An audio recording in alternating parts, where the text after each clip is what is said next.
কি কিনবো এটা দিয়ে? তাই বোনার্থীদের জন্য দিচ্ছ?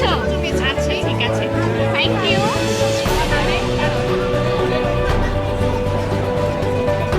আমরা তো বাচ্চাকে মানবিকভাবে গড়ে তুলতে চাই এবং সেভাবেই আমরা গড়ে তুলছি এবং তারাও আমাদেরকে ওই মানবিকতার ডাকে সাড়া দিচ্ছে। আমাদের এই মানবিকতার শিক্ষাতে ওরাও যে সাড়া দিচ্ছে এটা সব থেকে বড় পাওয়া।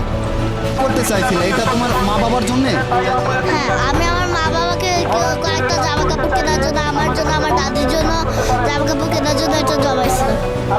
আচ্ছা, আপনাকে কিছু প্রশ্ন করবো যে আপনার বাচ্চা এই বয়সেই যে দেশপ্রেম জাগ্রত ভিতর হচ্ছে, তো এইটা মানে আপনার কি মনে হয়? এটা তো আমার কাছে অনেক বড় পাওয়া, কারণ এত ছোট মানুষ নিজের জমানো টাকাটা দিচ্ছে, এটা তো অনেক বড় ব্যাপার না?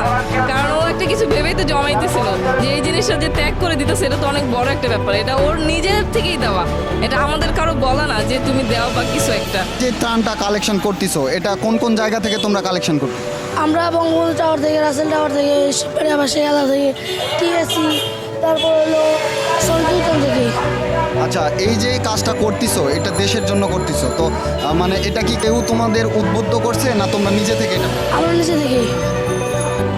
আমি কয়েনগুলো 1 বছর ধরে জমাচ্ছিলাম। আমি কয়েনগুলো জমাচ্ছিলাম ছোট খেলনা টয়, অ্যানিমেট টয় সেট যেগুলো, ওইগুলো কেনার জন্য। তো এখন যে তুমি কয়েনগুলো জমা দিলা এটা মানে কাদের জন্য, আর এই কয়েনগুলো দ্বারা মানে তুমি কি চাচ্ছ?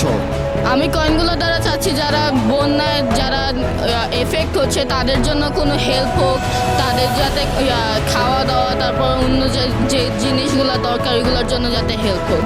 আচ্ছা, আপনার জি।